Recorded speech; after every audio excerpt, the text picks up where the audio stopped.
قرآن کریم کے تعلق سے آج آپ سے گفتگو کرنی ہے، آپ سے باتیں کرنی ہیں۔ رمضان المبارک کا مقدس مہینہ آیا اور اب تقریباً ہم سے جدا ہونے کے لیے بالکل تیار کھڑا ہے۔ آج 25واں روزہ ہے۔ میں یقین اور دعوے کے ساتھ یہ بات کہہ سکتا ہوں کہ جن لوگوں نے اس ماہ مبارک کے روزے کا اہتمام کیا،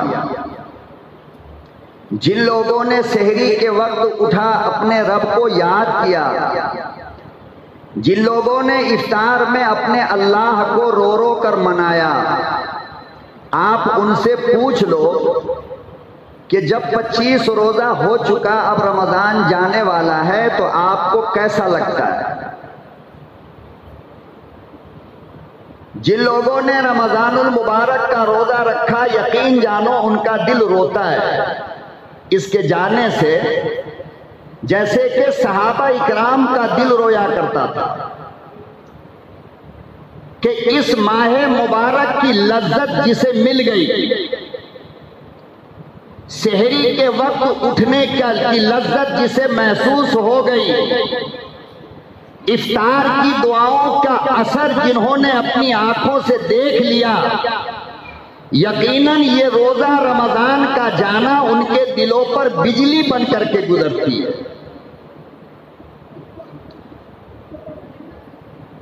اور جن لوگوں نے اس کی قدر نہ کی، جن لوگوں نے اس کی عظمت کو نہیں پہچانا،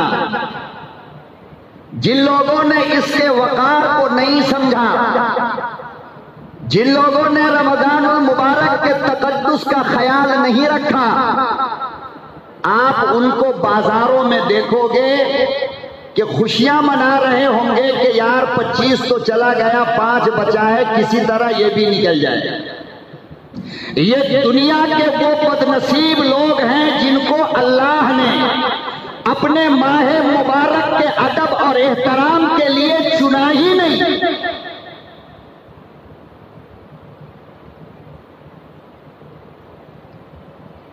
تو آج یہ رمضان المبارک کا آخری جمعہ ہے، اور جیسے جیسے یہ گزرتا جائے گا، جن کو روزے کی لذت مل گئی ان کے دل بھی روتے ہیں اور ان کی آنکھیں بھی روتی ہیں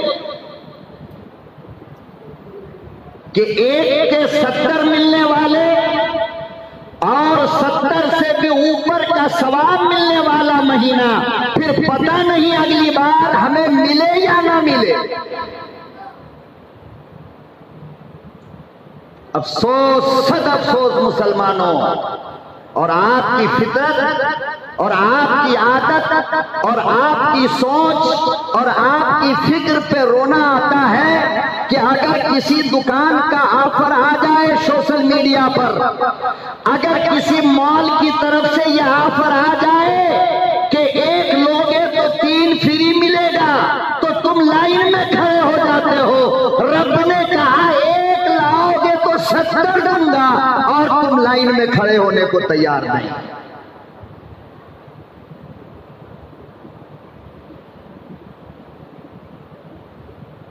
عبادت کے لالچی بنو،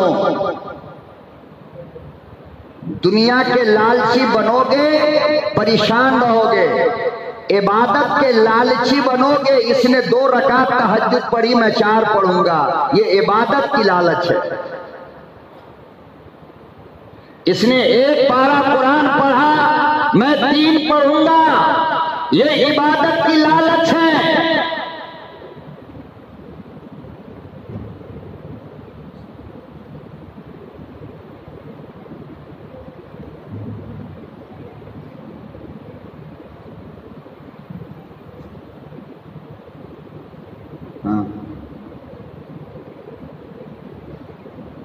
تو دین کے تعلق سے لالچ کرنے والے کو اللہ انعام دیتا ہے، اور دنیا کے تعلق سے لالچ کرنے والے کو اللہ لعنت بھیجتا ہے۔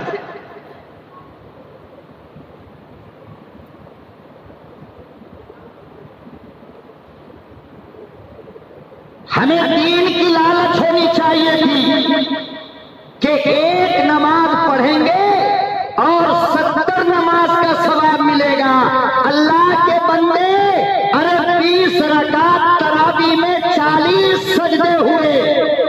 70 سے ذرا حساب ڈالو کتنے سجدے کا ثواب ملا ہے. پھر ایک سجدے میں کم سے کم 3 بار سبحان ربی الاعلی. آپ بتاؤ 2 سجدے میں 6 ہوا، 6 کو 70 سے ڈالو کتنی لالچ ہو گئی، کتنی نیکی بڑی.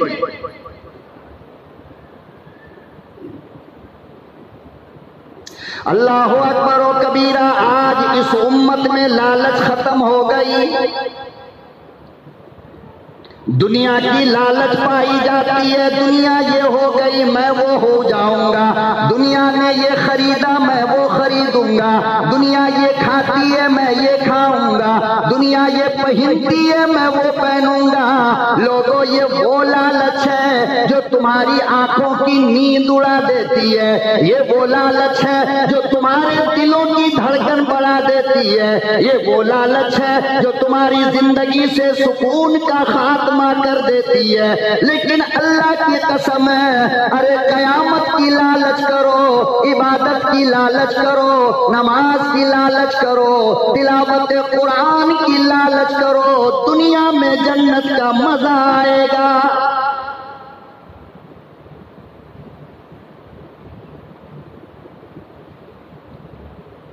آؤ مصطفیٰ کے غلام کے دروازے پہ چلو، ذرا صحابہ کرام کے مکان کی کنڈی کھٹکھٹاؤ، ان کی قبروں پہ جا کر پوچھو کتنا مقابلہ ہوا کرتا تھا.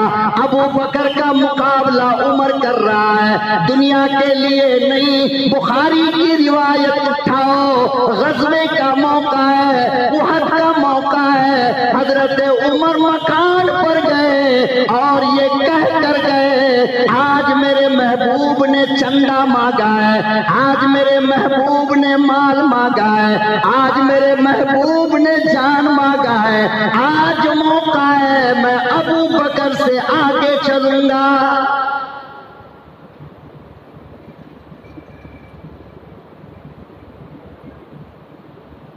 یہ لالچ صحابہ کرام کی ہوا کرتی تھی دین کے تعلق سے. حضرت ابو بکر گئے، حضرت عمر نے آدھا لیا آدھا گھر میں چھوڑ دیا. اللہ کے نبی صلی اللہ علیہ وسلم نے پوچھا عمر گھر والوں کے لیے کیا چھوڑا؟ کہنے لگے یا رسول اللہ آدھا لے آیا آدھا چھوڑ دیا. تھوڑی دیر کے بعد حضرت ابو بکر آئے. رب کبریائی کی قسم بخاری کی روایت ہے اور اٹھا کر کے دیکھو اما عائشہ کہتی ہیں کہ سارے گھر کا سامان میرے بابا نے باندھ لیا اور رات اندھیری تھی تو مکان کے دیوار پہ یوں ہاتھ پھیر کر حضرت ابو بکر دیکھ رہے تھے کہ کوئی سوئی تو نہیں چھوٹ گئی. سوئی تک اٹھا لیا ہے. اللہ کے نبی صلی اللہ علیہ وسلم نے پوچھا ابو بکر گھر والوں کے لیے کیا چھوڑا؟ فرمایا اللہ اور اس کے رسول کو چھوڑ دیا ہے. عمر نے کہا کہ ابو بکر تیرا مقابلہ قیامت تک نہیں کر سکتا. تم کپڑے میں لالچ کرتے ہو، اس نے یہ پہنا میں وہ پہنوں گا. تم گاڑی میں لالچ کرتے ہو، اس نے یہ خریدا میں یہ خریدوں گا، چاہے حرام کے پیسے سے خریدنا پڑے، چاہے لون پر لینا پڑے. لون اور بینک کے قرضوں نے مسلمانوں تمہارے ایمان کو کی روح کو نکال کر رکھ دیا. کہتے ہو نماز میں مزہ نہیں، حرام کھاؤ گے تو مزہ کدھر پاؤ گے؟ روزہ رکھنے کا دل نہیں، حرام کے پیسوں سے سحری کرو گے تو روزہ رکھنے میں مزہ کہاں سے آئے گا؟ مکان لون پر، گاڑی لون پر، بلڈنگ لون پر، دکان لون پر، تجارت لون پر. تمہیں کسی مفتی نے نہیں کہا کہ لون حرام ہے. جس انسان کے جسم کا قطرہ قطرہ سود پر ہو، ظاہر بات ہے خون کے اس قطرے سے بلال کی آواز نہیں نکل سکتی ہے. جس خون کے قطرے میں حرام کی آمیزش ہو یاد رکھو، اس خون کے قطرے میں ابو بکر کا جذبہ نہیں پیدا ہو سکتا ہے. جس قوم نے اپنی نسل کی پرورش مال حرام سے کی ہو، اس قوم کی اولادیں اور اس قوم کی نسل میں کوئی جنید بغدادی اور مولوی الیاس پیدا نہیں ہو سکتا ہے۔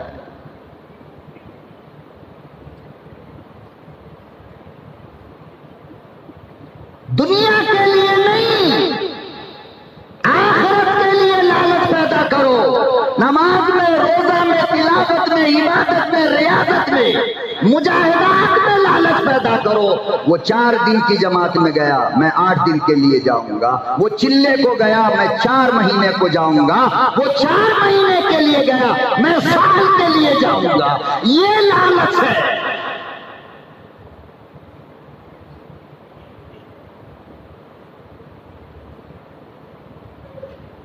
حضرت شیخ زکریا رحمت اللہ علیہ نے فضائل قرآن میں اٹھاؤ اور دیکھو کیا لکھا۔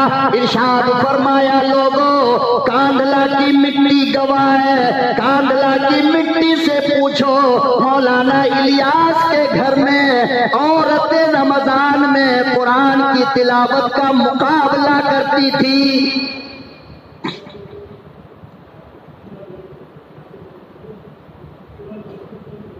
شیخ زکریا رحمت اللہ علیہ نے لکھا ہے، میری امی، میری چاچی، میری دادی، ان لوگوں کے درمیان قرآن کی تلاوت کا مقابلہ ہوتا تھا۔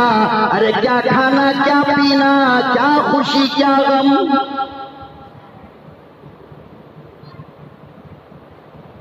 اللہ اکبر و کبیرہ، لوگوں اللہ کی قسم شرم آتی ہے، بڑا تعجب ہوتا ہے۔ مولانا فرماتے ہیں، میرے گھر کی عورتوں کا کبھی کبھی ایک رمضان میں 30 ختم قرآن ہوتا تھا۔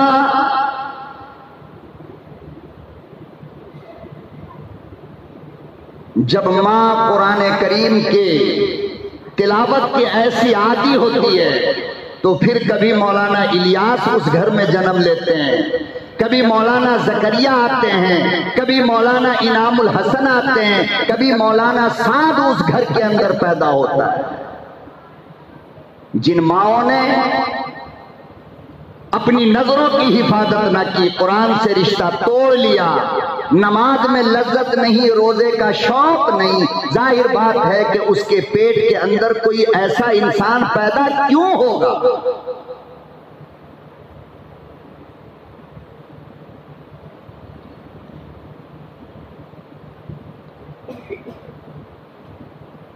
کچھ آنکھیں اور کچھ دل آج رو رہا ہے کہ 25 ہو گیا، بس 5 بچا ہے۔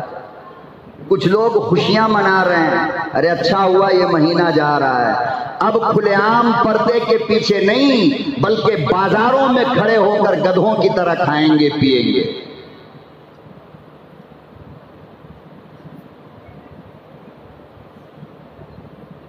اللہ اکبر و کبیرہ، لوگوں اندازہ لگاؤ صحابہ اکرام کا کلیجہ منہ کو آتا تھا۔ قطب ابدال امام اربع رویا کرتے تھے جیسے جیسے رمضان کا مہینہ ختم ہوتا ان کی آنکھیں بہنے لگتی اور بس زبان پر ایک جملہ ہوتا تھا، میرے پروردگار آئندہ سال کا رمضان عطا فرما۔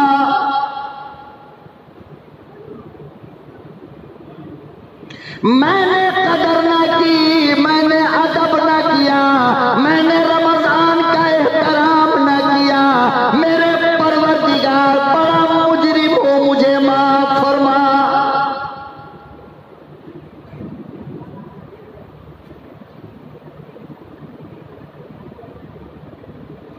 شاہ ولی اللہ محدث دہلوی رحمت اللہ علیہ جانتے ہو کون ہے؟ جس نے ہندوستان کے اندر سب سے پہلے قرآن کریم کا ترجمہ کیا ہے، جو ہندوستان میں علم حدیث لے کر آیا، جس کی نسل سے شاہ عبدالعزیز محدث دہلوی پیدا ہوئے، جنہوں نے انگریزوں کے خلاف سب سے پہلے جہاد کا فتویٰ جاری کیا۔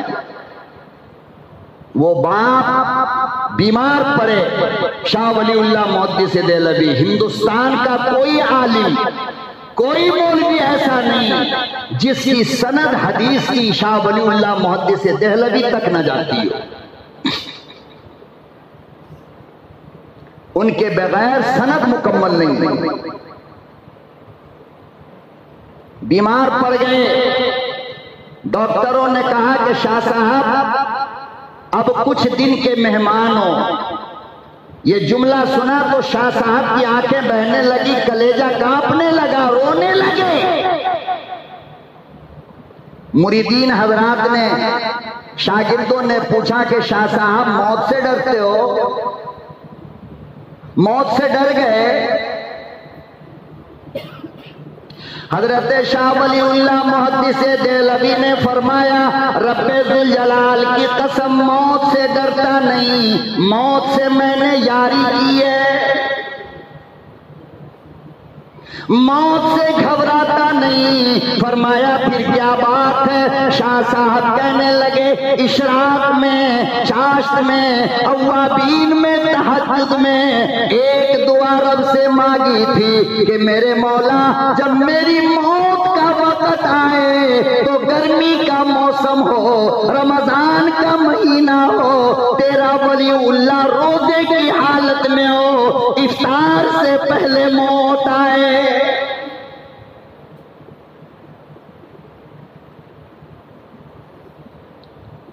اور لوگوں دعا قبول نہ ہوئی، ولی اللہ نے جتنی دعا مانگی آج تک کوئی دعا رب نے رد نہ کیا۔ ایسا لگتا ہے یہ میری تمنا پوری نہ ہوگی۔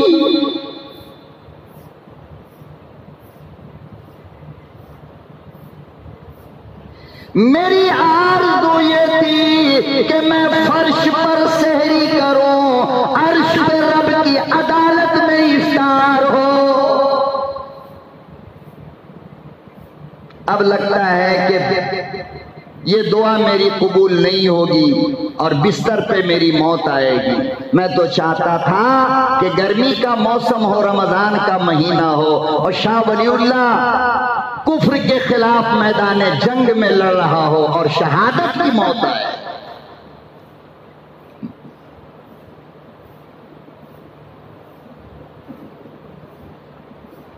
تو دین کے معاملے میں، شریعت کے معاملے میں، نماز کے لیے، تلاوت کے لیے اپنے اندر لالچ پیدا کرو۔ اس نے 5 وقت کی نماز پڑھی تو میں 5 کے ساتھ نفل بھی پڑھوں گا، اس نے نفل پڑھا تو میں تہجد بھی پڑھوں گا، اس نے 4 پارے قرآن کے پڑھے تو میں 8 پارہ قرآن کا پڑھوں گا۔ اللہ کہتے ہیں میرے بندو، جب تمہارے اندر یہ لالچ پیدا ہوتی ہے تو میں تمہارا مقام بلند کر دیتا ہوں، پھر تم کو اپنے مقرب بندوں میں شامل کرتا ہوں، اپنا محبوب بناتا ہوں۔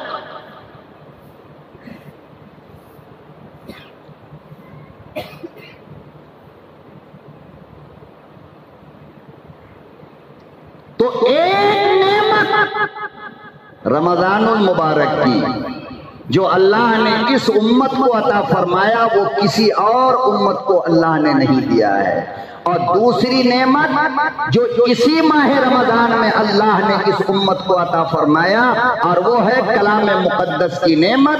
تو ایک ہے رمضان اور ایک ہے قرآن، اور عجیب اتفاق ہے کہ ان دونوں نعمتوں کی ناقدری ہم برابر کر رہے ہیں۔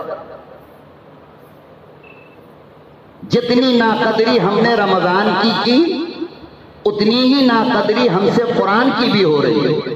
اتنے لوگ بیٹھے ہیں، اپنے اپنے دل میں جھانک کر کے صحیح فیصلہ کر کے بتاؤ کتنے لوگوں نے سحری سے اب تک کتنا قرآن پڑھا؟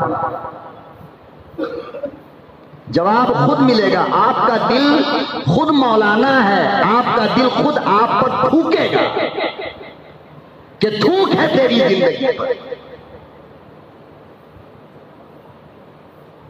ہر کام کے لیے وقت ہے ہمارے پاس، مارکیٹ کے لیے، نہانے کے لیے، کپڑا دھونے کے لیے، بات کرنے کے لیے، موبائل دیکھنے کے لیے، ہر کام کے لیے وقت ہے، اللہ کے پاکیزہ کلام کی تلاوت کا وقت نہیں۔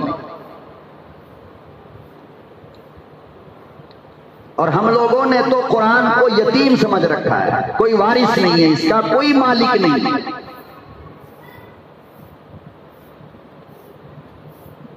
پروردگار عالم نے ارشاد فرمایا، لوگوں کلام مقدس کو وارث بلا وارث نہ سمجھو، یتیم نہ سمجھو، بلکہ حالت یہ ہے کہ جب تمہارا رشتہ قرآن سے ٹوٹے گا، تمہاری یاری قرآن سے ختم ہوگی، تمہاری محبت قرآن سے ختم ہوگی، تو دنیا کی سرزمین پر میں تجھے یتیم کر دوں گا۔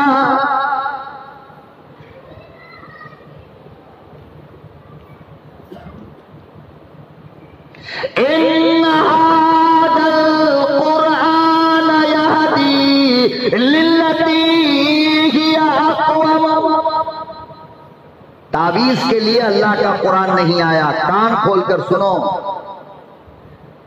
باپ کی موت پر 40 دن میں قرآن کے لیے، قرآن خوانی کے لیے رب کا قرآن نہیں آیا، دکان مکان کی اوپننگ کے لیے اللہ کا قرآن نہیں آیا، گلے میں لٹکانے کے لیے قرآن نہیں آیا، پانی پہ پڑھ کر پھونکنے کے لیے اللہ کا قرآن نہیں آیا، بلکہ قرآن آیا ہے ایسا زیور بن کر کے کہ جس سے تم اپنی زندگی کو سنوار سکو، سجا سکو۔ قرآن اس لیے آیا ہے، ان ھذا القرآن یہدی للتی ہی اقوم، قرآن آیا ہے تمہیں جنت کی طرف لے کر جانے کے لیے، قرآن خوانی کے لیے نہیں۔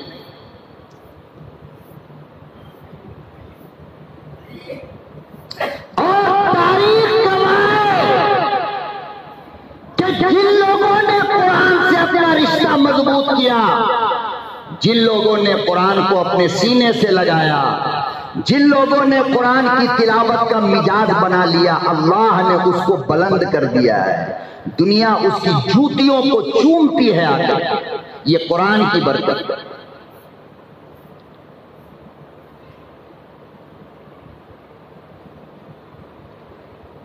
کلام مقدس کی محبت جب تمہارے دل کے اندر آئے گی تو اللہ دنیا کی مخلوق کو تمہارے پیچھے پیچھے تمہارا غلام بنا کر کے چلائے گی، دنیا کی تم غلامی نہیں کر سکتے ہو۔ بعض مسلمان تو ایسے ہیں، اللہ اکبر، مولانا مرنے کے قریب آ گیا مگر قرآن کو کبھی یوں کھول کر دیکھا بھی نہیں۔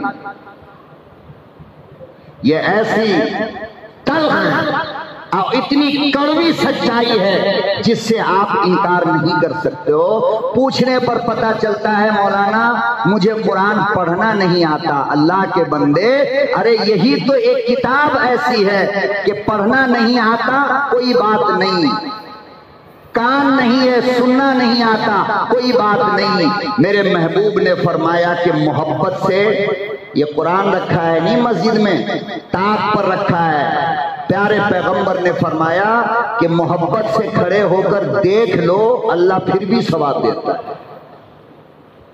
دیکھنے پہ ثواب ہے، سننے پہ ثواب ہے، سنانے پہ ثواب ہے، ارے اس کو چھونے پہ ثواب ہے۔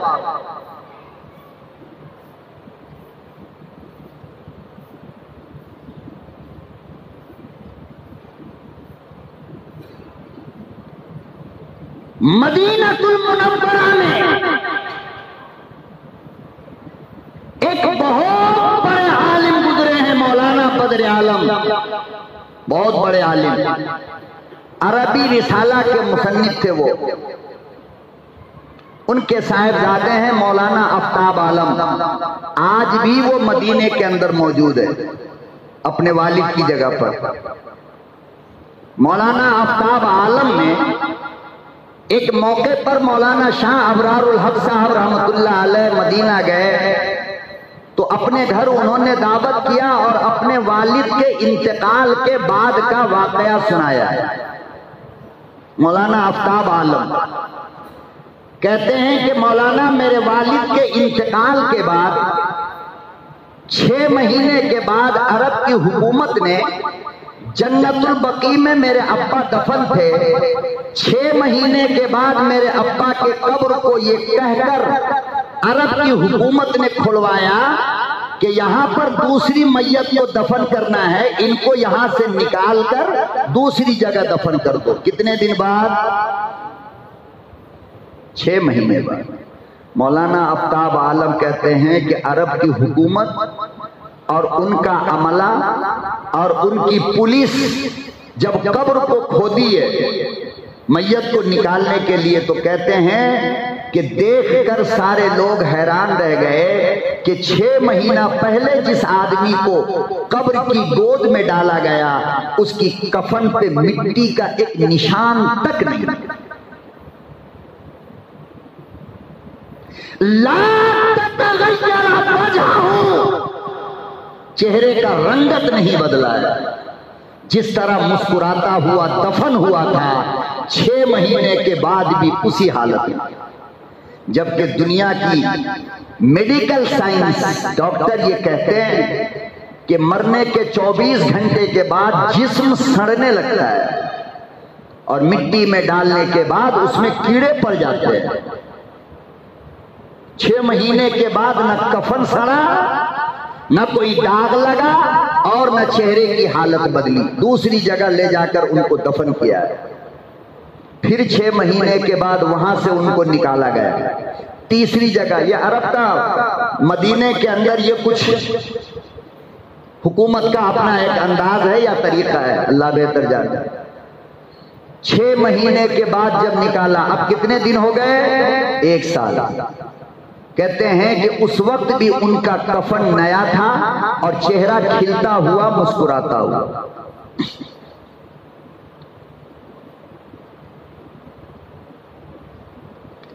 مولانا آفتاب عالم سے شاہ ابرار الحق صاحب رحمۃ اللہ علیہ نے پوچھا کہ کیوں ابا کا کوئی خاص عمل تھا کیا؟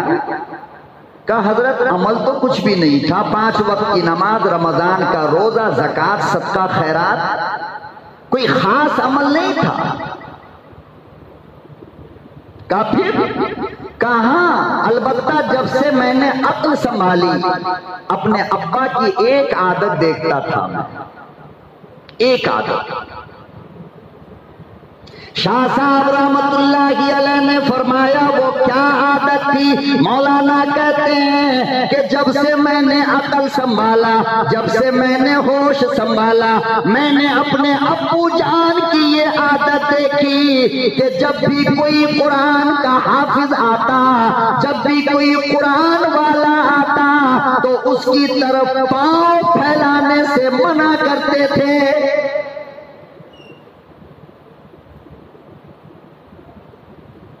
اور مولانا کہا کرتے تھے بیٹا جس طرح کاغذ پہ لکھے قرآن کا ادب ضروری ہے، جس طرح کاغذ پہ لکھا قرآن اللہ کا کلام ہے، جس نے سینے میں قرآن کو رکھا اس کا ادب بھی ضروری ہے۔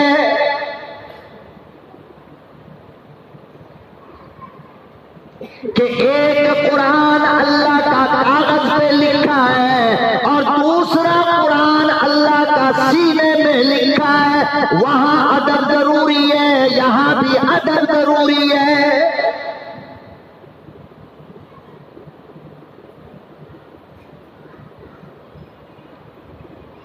کبھی عالم کی طرف پاؤں پھیلا کر نہ بیٹھو، یہ نبی کا وارث ہے۔ کبھی حافظ قرآن کی طرف پاؤں پھیلا کر نہ بیٹھو کہ اس کے سینے میں اللہ کا 30 پارہ قرآن ہے۔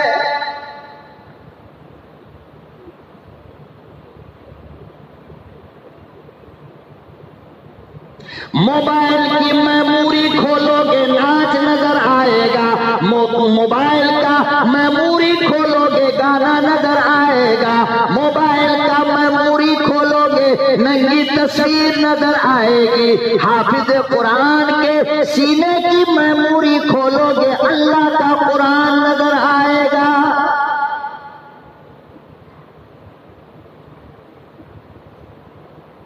شاہ صاحب رحمت اللہ علیہ نے ارشاد فرمایا، مولانا آپ کے ابا کا قرآن سے محبت، آپ کے بابا کا قرآن سے تعلق، آپ کے بابا کا قرآن کا ادب لاش کو سڑنے سے منع کر دیا۔ کلام مقدس سے پیار کرو گے، کفن بھی گندا نہیں ہو سکتا ہے، چہرے کا رنگ نہیں بدل سکتا۔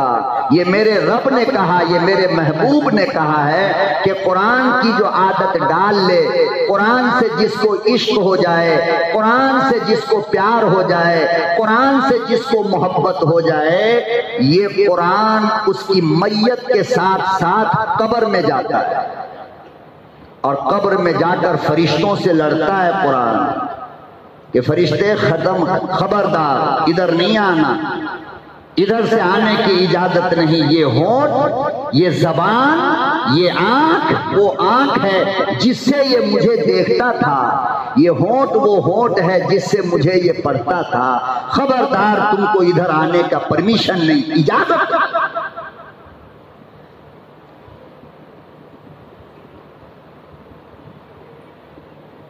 مولانا فضل رحمہ گنج مراد آبادی رحمت اللہ علیہ، مراد آباد یو پی کے بہت بڑے اللہ والے گزرے ہیں، بہت بڑے۔ ان کا ایک مرید تھا منشی، ڈاکیے کا کام کیا کرتا تھا، مگر اللہ والے کی صحبت میں بیٹھا کرتا تھا۔ کہتے ہیں کہ ایک مرتبہ میں خانقاہ سے نکلا، حضرت کی مجلس سے نکلا ڈیوٹی جانے کے لیے، نوکری والے تھے۔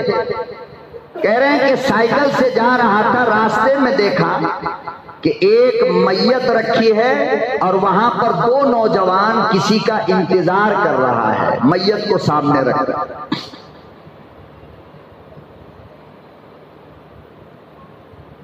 اللہ والا کہتا ہے میں گیا وہاں پر، گاڑی روکا، سائیکل، میت کو دیکھ کر کے میں نے کہا بیٹا یہ کس کی میت ہے اور کس کا انتظار کر رہے ہو؟ وہ کہنے لگے کہ ہمارے گاؤں کے ایک بوڑھے میاں کی میت ہے اور ہمیں جنازے کی نماز پڑھانی نہیں آتی، تو ہم اس انتظار میں بیٹھے ہیں کہ کوئی آدمی آئے، عالم آئے اور وہ نماز جنازہ پڑھا دے، ہم دفن کر لیں گے۔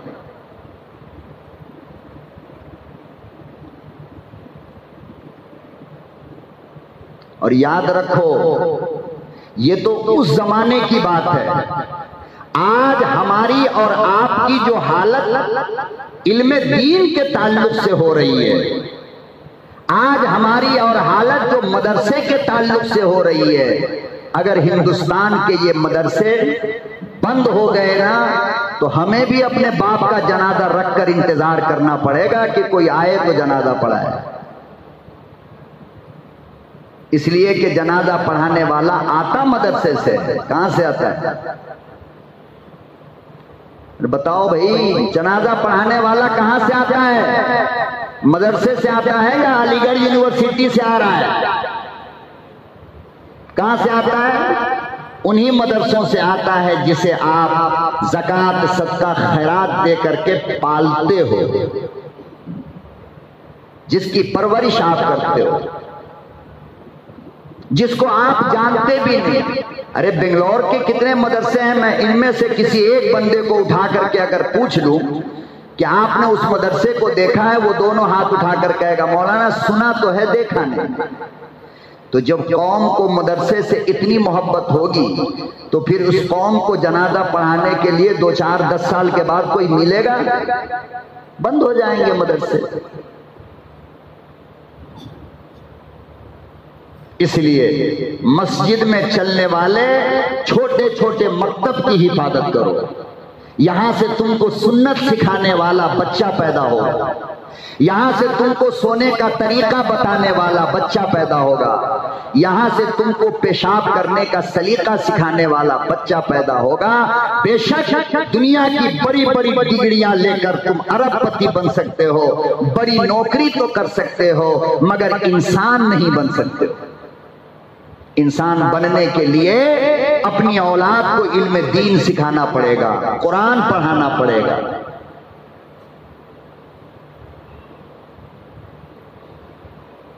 اللہ والا کہتا ہے میں نے کہا کہ ٹھیک ہے صفے لگا لو، میں نماز پڑھا دیتا ہوں۔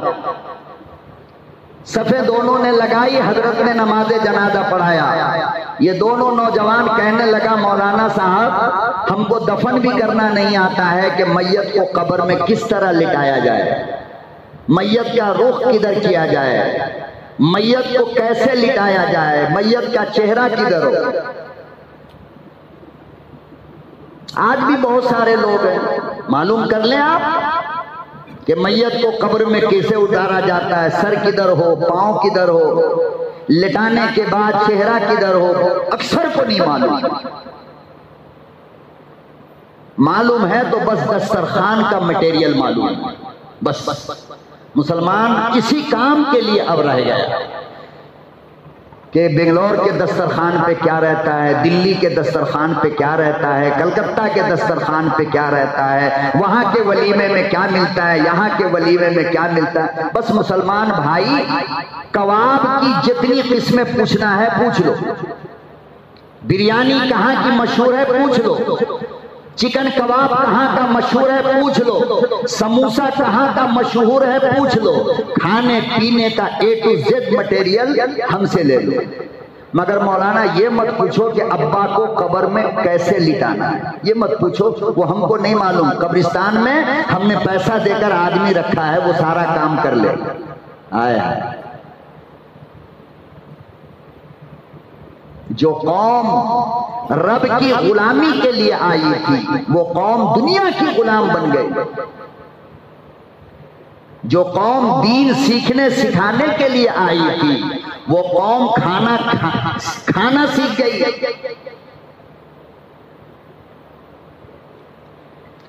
کہنے لگا حضرت قبر میں اتار دیجئے، گئے آپ نے قبر میں اتارا، مٹی ڈالا، آفس چلے گئے، سائیکل پہ بیٹھے آفس گئے، entry gate per I D proof مانگا، وہاں کے عملہ نے کہ صاحب آپ کا آئی ڈی کہاں ہے؟ اللہ والا کہتا میں نے فوراً جیب میں ہاتھ ڈالا، جب جیب میں ہاتھ ڈالا تو دیکھا کہ آئی ڈی ہے ہی، یہ کیا ہوا؟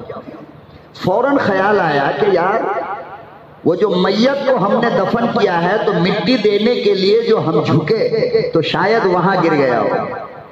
واپس آئے، یہ دونوں نوجوان قبر کو برابر کر کے جا رہے تھے، اللہ والے نے کہا کہ اے بیٹے میری نوکری اور میری زندگی کا مسئلہ ہے، لگتا یہ ہے کہ میرا آئی ڈی اس قبر کے اندر گر گیا ہے، اگر آپ اجازت دو تو میں قبر کھول کر اپنی آئی ڈی دیکھ لوں، کہیں مل جائے۔ اللہ اکبر و کبیرہ دونوں نے اجازت دے دی۔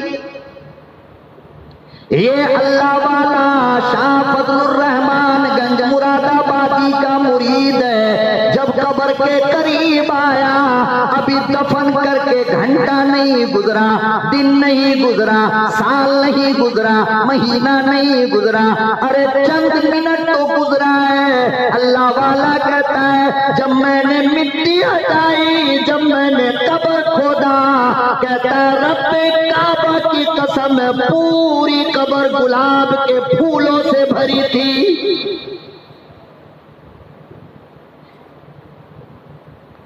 ساری قبر میں تازہ گلاب کا پھول رکھا ہے، مٹی کا پتہ نہیں، اور میرا آئی ڈی پھول کی پتی پر ایسے رکھا ہے جیسے کسی نے اٹھا کر رکھا ہو۔ مولانا پریشان ہو گئے، یا اللہ یہ کیا منظر ہے، ہم نے تو ایک پھول نہیں رکھا، یہ پوری قبر۔ فرماتے ہیں کہ میں اس بات کی تحقیق کے لیے چلا کہ آخر یہ میت تھی کس کی، اس کا عمل کیا تھا۔ مولانا نے جلدی سے قبر کو بند کیا اور دونوں نوجوان کے پیچھے گئے، کہنے لگے کہ سچی سچی بات بتا یہ قبر کس کی تھی۔ کہا کہ ایک معمولی کسان کی قبر تھی، وہ معمولی کسان آدمی تھا، وہ اس کے علاوہ ہم لوگ کچھ نہیں جانتے۔ مولانا نے فرمایا تم غلط بولتے ہو، اس کا گھر بتاؤ، میں گھر جانا چاہتا ہوں۔ آپ ان کے گھر گئے تو جوان بچی ان کی ایک کنارے بیٹھی ہوئی رو رہی تھی۔ مولانا نے پوچھا بیٹا اس گھر میں کسی کا انتقال ہوا ہے؟ کہاں میرے بوڑھے ابا کا انتقال ہو گیا ہے، میں ان کی اکلوتی بیٹی یتیم بن گئی۔ کہا بیٹا ابا کا کوئی عمل خاص تھا؟ کہا نہیں، کچھ بھی نہیں، 5 وقت کی نماز، اس کے علاوہ کچھ نہیں۔ صبح اٹھتے کھیت کھلیان پہ اپنے کام کو چلے جاتے۔ کہا بیٹی کوئی عمل تو ہے؟ کہا کہ مولانا صاحب عمل تو ہمیں کچھ نہیں معلوم، ہاں البتہ وہ دیکھو ایک اتنی موٹی جو پرانی کتاب رکھی ہے، وہ کتاب میرے ابا کھیت پر جانے سے پہلے کھول کر بیٹھ جاتے، حالانکہ ان کو پڑھنا نہیں آتا تھا، قرآن پڑھنا نہیں آتا۔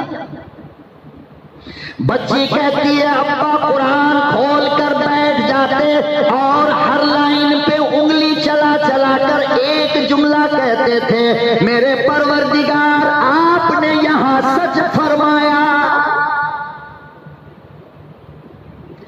انگلی چل رہی ہے، زبان پہ یہ جملہ بھی چل رہا ہے، اخیر میں آنسو گرتا اور پھر میرا ابا اسے ہونٹوں سے چوم کر بند کر کر رکھتا۔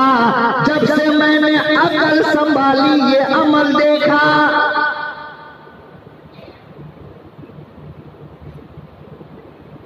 مولانا کہنے لگے قرآن سے محبت کا اثر دیکھو،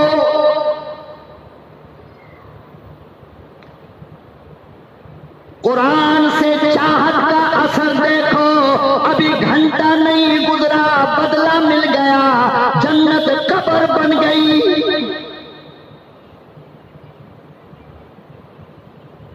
اس لیے میرے بھائیوں اس نعمت کی اللہ نے دی ہے، آپ کو قدر کرو۔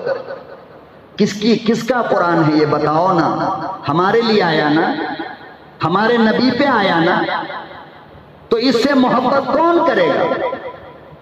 360 بتوں کی پوجا کرنے والے یہودی نصارہ، کون کرے گا اس سے پیار؟ آج اگر کوئی قرآن کریم کو جلائے ہم جلوس نکالتے ہیں، قرآن کا کوئی ورق پھاڑے ہم جلوس نکالتے ہیں۔ میں پوچھتا ہوں کہ زندگی بھر قرآن کو کھول کر نہ دیکھنے والوں، کیا اس سے بڑے مجرم تم نہیں ہو؟ کیا اگر وہ مجرم ہے تو تم مجرم نہیں ہو کہ تم نے اپنے گھر میں اللہ کے قرآن کو یتیم لاوارث بنا کر کے چھوڑا؟ کپڑا ڈیلی بدلتے ہو، کھانا ڈیلی بدلتا ہے، مکان کی پالش ہوگی، دکان کی پالش ہوگی، کپڑے کی پالش ہوگی، مگر قرآن اتنا غریب ہے کہ سالوں سال کوئی کھول کر نہیں دیکھتا ہے۔ بتاؤ یہ قرآن بددعا نہیں کر رہا ہے تمہارے لیے؟ اس لیے میرے بھائی دنیا میں عزت، رزق میں برکت، زندگی کو حادثوں سے اگر بچانا چاہتے ہو تو اللہ کے قرآن سے عشق کرو، پیار کرو۔ گھر سے جب بھی باہر نکلو پہلے اللہ کے قرآن کو اٹھاؤ۔ پڑھنا نہیں جانتے ہو، ہونٹوں سے چوم لو، سینے سے لگا لو، رو کر اللہ سے کہو اللہ میری حفاظت فرما۔ یہ قرآن کا عشق اور محبت ہزاروں بلا اور مصیبت سے تمہیں بچا لے۔ دوسری بات آپ سے یہ عرض کرنی تھی کہ رمضان المبارک کے اندر صدقۃ الفطر کا ایک بڑا مسئلہ ہے۔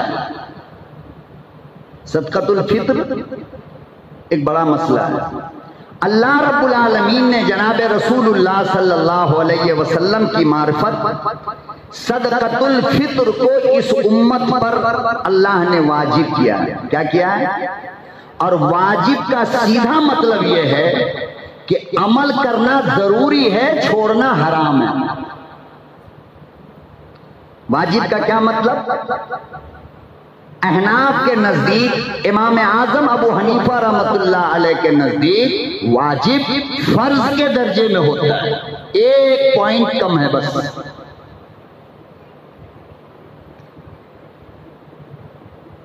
یہ صدقۃ الفطر ہے کیا؟ اللہ کے نبی صلی اللہ علیہ وسلم نے فرمایا کہ صدقۃ الفطر کی دو خصوصیت ہے، اللہ نے اس کو کیوں واجب کیا؟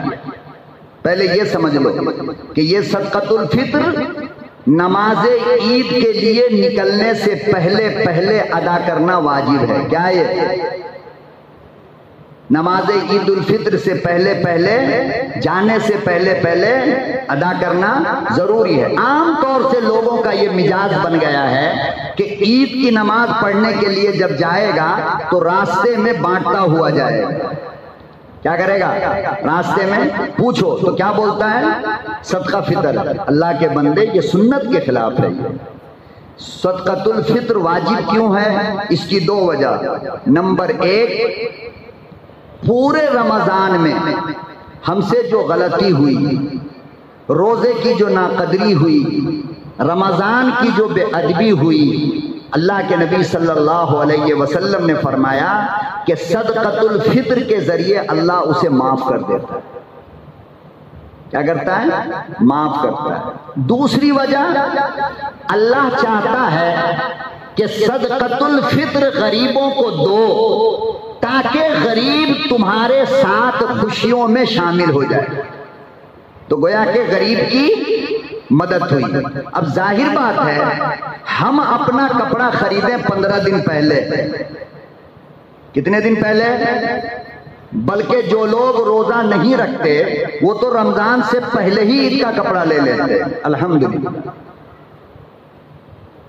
رمضان سے پہلے ان کی مارکیٹنگ ہو گئی۔ جو لوگ روزہ رکھتے ہیں وہ رمضان شروع ہونے کے بعد، کوئی 10 کوئی 20 کوئی 15 کوئی 25 ہے نہیں۔ نبی نے کیا کہا کہ صدقۃ الفطر اس لیے واجب ہے کہ غریب تمہاری خوشی میں شامل ہو جائے۔ میں آپ سے پوچھتا ہوں، چاند رات میں اگر آپ صدقہ فطر جا کر کے دو گے کسی غریب کو تو وہ کپڑا لینے کہاں جائے گا؟ وہ میٹھے کا انتظام کہاں کرے گا؟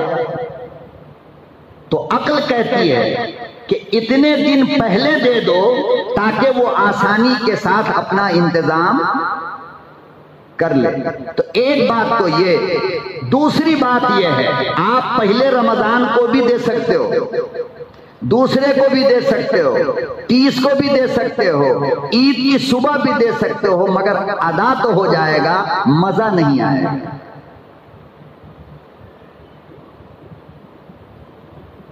تو جتنا جلد ہو سکے صدقۃ الفطر دینی چاہیے، ایک مسئلہ یہ۔ دوسرا مسئلہ یہ کہ صدقۃ الفطر کن کن لوگوں کی طرف سے دینی چاہیے اور کس پر واجب ہے؟ تو نمبر ایک، صدقۃ الفطر کے واجب ہونے کے لیے 4 شرطیں ہیں۔ کتنی؟ ہم نے ان مسائل کو سیکھا ہے 12 سال مدرسے کی روٹی کھا کر۔ آپ کو مولوی بیچارہ جمعے میں 5 منٹ میں بتاتا ہے، پھر بھی آپ یاد نہیں رکھتے۔ صدقۃ الفطر واجب ہونے کے لیے 4 شرطیں ہیں۔ کتنی؟ عقل والا ہونا۔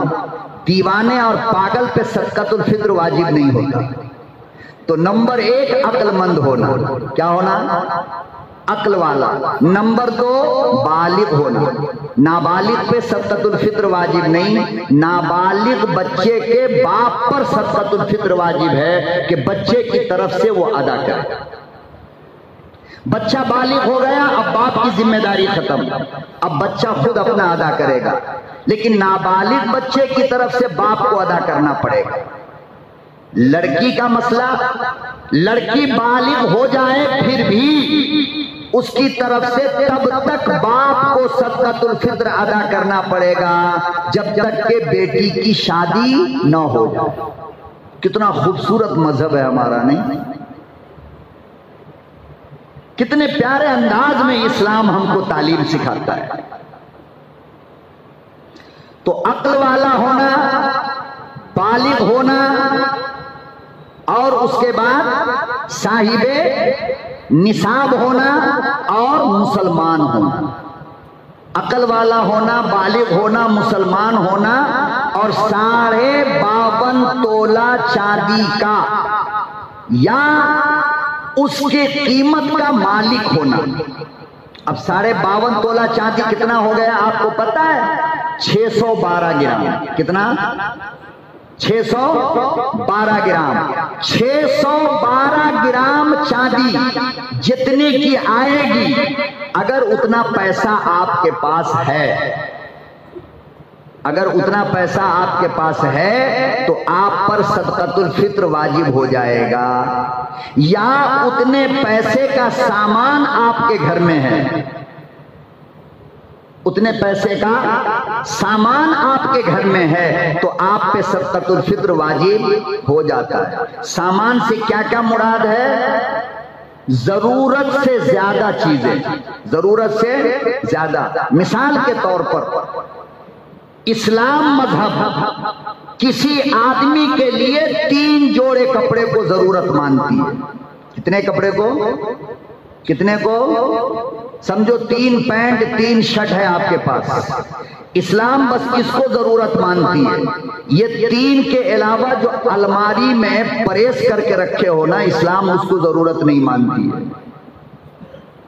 اب الماری میں جو تمہارا کپڑا رکھا ہے 3 کے علاوہ اس کا ریٹ ڈالنا پڑے گا آپ کو کہ یہ سارا کپڑا کتنے کا ہے.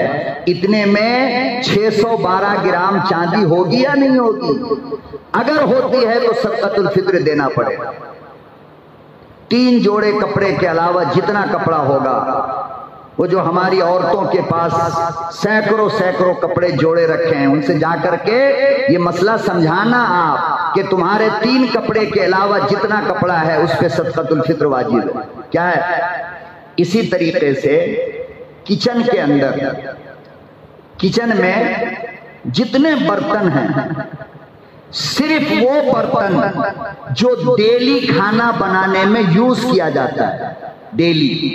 غور سے سننا ذرا، مسئلہ نازک ہے. ڈیلی یوز کیا جاتا ہے، ان برتن کو چھوڑ کر وہ جو اوپر رکھا ہوا ہے نی، تانبے کا، پیتل کا، بڑا دیگ، چھوٹا دیگ، جو مہینہ 2 مہینے میں اتارا جاتا ہے نا، فرمایا کہ اس کو بھی شامل کرنا پڑے گا. دیکھو اس کی قیمت کیا ہے. ڈیلی یوز کرنے والے کو اللہ چھوڑ دیا، لیکن وہ جو سجا کے رکھا ہے نا اس کو نہیں چھوڑے گا. اب اس کی قیمت دیکھو 612 گرام چاندی کے برابر ہے یا نہیں. اب آپ سے میں پوچھتا ہوں، ایمانداری کے بات بولو کہ ہم میں سے کوئی بندہ ایسا ہے جس کے پاس 3 جوڑی سے زیادہ کپڑا نہ ہو؟ ہے کوئی؟ ہے نہیں. شاید. تو بتاؤ ہم سب کے اوپر صدقۃ الفطر واجب ہوگا یا نہیں؟ تو اس لیے میرے محترم بزرگوں اور دوستو، صدقۃ الفطر ادا کر کے غریبوں کی مدد کیجئے، اور اپنے رمضان کی جو ناقدری ہوئی ہم سے، اللہ سے اس کی معافی کروا لیجئے. یہ صدقۃ الفطر کے ذریعے ہوگا. اور آج ہی اللہ نے آپ کو دیا ہے، اپنے گھر کی پوری فیملی کا حساب کر لو. بیوی ہے، بچے ہیں، چھوٹے بچے ہیں، آپ چاہیں تو بڑے بچوں کی طرف سے بھی دے سکتے ہیں. یہ ایک مسئلہ رہا معاملہ کہ صدقۃ الفطر دینا کتنا ہے. دینا ایک بہت بڑی غلطی جو ہمارے شہر کے علماء سے ہو رہی ہے، بہت بڑی غلطی. مجھے معاف کیجئے اور مجھے کہنے دیں آپ، بہت بڑی کہ عام طور سے 1.25 کلو احتیاط کے طور پر مارکیٹ کے میڈیم ریٹ کے گیہوں کی قیمت اعلان کر دیا جاتا ہے کہ 2 کلو گیہوں کی قیمت صدقۃ الفطر ہے. یہی اعلان ہوتا ہے نا. آپ لوگوں نے آج تک تو یہی دیکھا ہوگا نا موبائل کے اسکرین پر.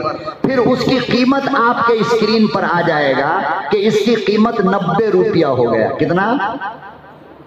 ارے بولو نا. اب پورے شہر کے لوگ 90 ہی روپیہ نکالیں گے. کتنا نکالیں گے؟ 2 کلو گیہوں کی قیمت 90 روپیہ. اب پورے شہر والے 90 روپیہ نکالیں گے. حالانکہ صدقۃ الفطر کا جہاں پر اللہ کے نبی نے لسٹ بیان کیا ہے کہ کیا کیا کیا دینا ہے، کس کی قیمت دینا ہے میرے بھائی، تو حدیث میں صدقۃ الفطر کی لسٹ میں سب سے پہلا نمبر جو آتا ہے جناب رسول اکرم صلی اللہ علیہ وسلم نے جو بیان فرمایا اس میں سب سے پہلا نام کشمش کا ہے. کس کا؟ بولو. کشمش سب سے پہلا ہے کہ کشمش کے ذریعے اپنا صدقۃ الفطر ادا کرو.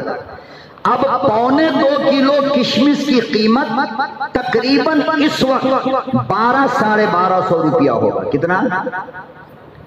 بتاؤ. اسلام پیغمبر اور دین شریعت اس بندے سے زیادہ خوش ہوگی جو کشمش کے حساب سے صدقۃ الفطر ادا کرے یا گیہوں کے ریٹ کی فطرہ ادا کرے؟ کس سے خوش ہوگا؟ بولیے نا. کس سے خوش ہوں گے؟ جس میں غریب کا زیادہ سے زیادہ فائدہ ہو. ارے بابا 90 روپیہ ہم اگر دے دیں، آپ بتاؤ میٹھا بنانے کے لیے غریب کو آدھا کلو کھووا بھی ملے گا؟ ملے گا 90 روپے میں؟ پھر اس میں ڈالنے کا مٹیریل، پھر دودھ، پھر پتہ نہیں. تو اسلام ہمیشہ چاہتا ہے کہ غریب کا فائدہ ہو. کس کا؟ تو سب سے پہلی چیز کیا ہے؟ کشمش کی قیمت دے دیا کرو. 1.25 کلو کشمش کی جو قیمت ہے، اللہ نے آپ کو اگر امانت دیا ہے، مال دیا ہے، تو کنجوسی مت کرو، بلکہ 1.25 کلو کشمش کی قیمت دو. اپنی طرف سے، بیوی کی طرف سے، بچوں کی طرف سے اچھا خاصا ایک غریب کا کپڑا بن جائے، اس کے گھر میں عید ہو جائے. دوسرے نمبر پر آتا ہے کھجور. کیا آتا ہے؟ کھجور. 1.25 کلو کھجور کی قیمت، جو میڈیم رینج کا مارکیٹ میں کھجور ہے، اس کی قیمت دے دیا کرو. افسوس مجھے اس بات پر ہوتا ہے میرے بھائی کہ اللہ نے جس کو اتنا مال دیا کہ خود اس کے اکاؤنٹ کے بیلنس کا پتہ نہیں ہے کہ کتنا ہے، وہ بھی آج 90 روپیہ دے رہا ہے. افسوس کی بات ہے یا نہیں؟ آپ ہی بتاؤ. 50,000 روپیہ لے کر بیٹھ جاؤ گے نا تو کشمش کے حساب سے پورے گھر کا صدقہ نکل جائے گا، پورے گھر. اس لیے اللہ نے، اور تیسرے نمبر پہ آتا ہے گیہوں کا نمبر. حدیث میں پہلے نمبر پہ کشمش، دوسرے پہ کھجور، تیسرے پہ آتا ہے گیہوں کا نمبر. ہم لوگ جلدی سے گیہوں کو اٹھا لیے اور ہاں بھائی 90 روپیہ 90 روپیہ 90 روپیہ 90 روپیہ. یقیناً جسے اللہ نے دیا ہے وہ کشمش کی قیمت ادا کرو، پیغمبر کی روح خوش ہوگی. نبی اپنے روضے میں تمہیں یاد کر کے مسکرائیں گے کہ وارے میری امت، تم نے تو صحابہ کی سنت ادا کر دی ہے. صحابہ صدقۃ الفطر کشمش سے نکالتے تھے، کھجور سے نکالا کرتے تھے، چونکہ وہاں گیہوں کا معاملہ ہی نہیں تھا. تو یہ موٹی موٹی باتیں ہیں میرے بھائیوں، اس پر عمل کیجئے اور کوشش کیجئے بہتر سے بہتر اپنا صدقۃ الفطر نکالیں. اللہ تعالی ہمارے مال کو دیکھ رہا ہے، ہمارے دل کو بھی ہمارا اللہ دیکھ رہا ہے کہ ہم کس حیثیت کے مالک ہیں اور غریب کو ہم کیا دے رہے ہیں. اور پھر میرے بھائی، تم اپنی ذات کے لیے جتنا چاہو استعمال کر لو، کوئی بھی فائدہ نہیں ہے، وہ تمہارا مال بھی نہیں ہے. تمہارا مال تو وہ ہے جو مسجد کو لگا، مدرسے کو لگا، خدا کے دین کے راستے میں چلنے والوں کی ذات پہ لگا ہے، اور صدقے میں، خیرات میں، زکوٰۃ میں گیا ہے. یہی آپ کا مال ہے جو آپ کے بینک میں اللہ نے آپ کے اکاؤنٹ میں جمع کر دیا. آنکھ بند ہوگی، وہ پورے کا پورا بیلنس اللہ آپ کو دکھائے گا. دیکھ، یہ تیرے کشمش کا صدقہ ہے، یہ تیرے کھجور کا صدقہ ہے، یہ تیرے غریب کا دیا ہوا ہے. پھر اس دن آپ کہو گے اللہ میاں اور دیتا تو کتنا اچھا ہوتا. اللہ عمل کی توفیق عطا فرمائے. وآخر دعوانا ان الحمد للہ رب العالمین.